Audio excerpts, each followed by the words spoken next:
It's the middle of summer around the Smoky Mountains, and fly fishing for smallmouth bass is at its best.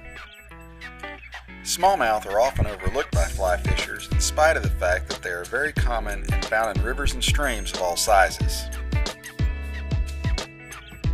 Large rivers like the Holston and the French Broad have some really nice fish, but streams offer more opportunities to anglers without boats.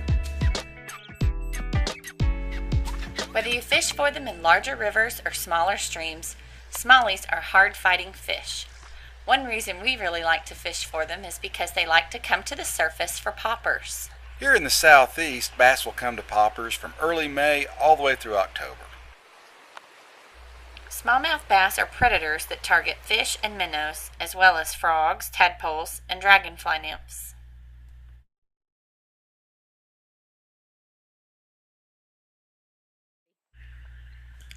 Fly fishing for smallmouth isn't that different than fly fishing for trout.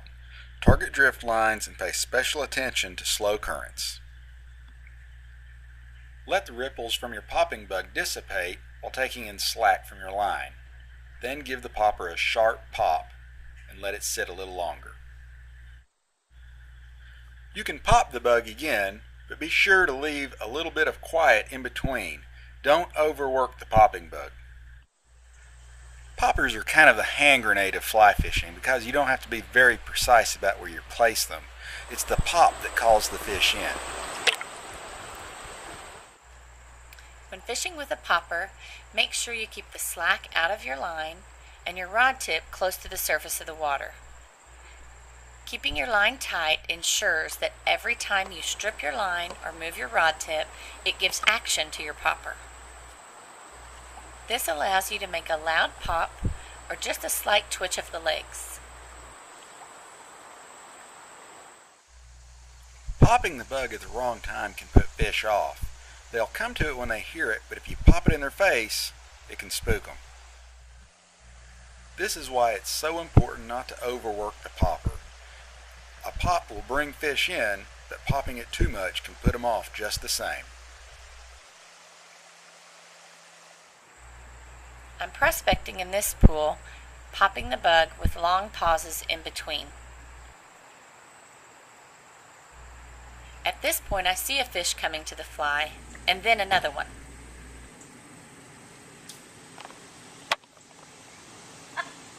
That wasn't even him.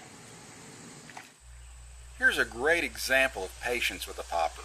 Charity cast the fly across the stream to some rocks in the slow current.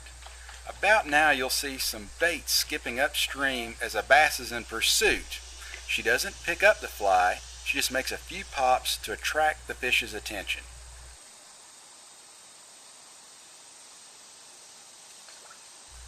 At this point, Charity can see the fish has noticed the fly and she does nothing else. She lets it drift and lets the bass do the rest. Fishing with poppers is so fun because it is so visual.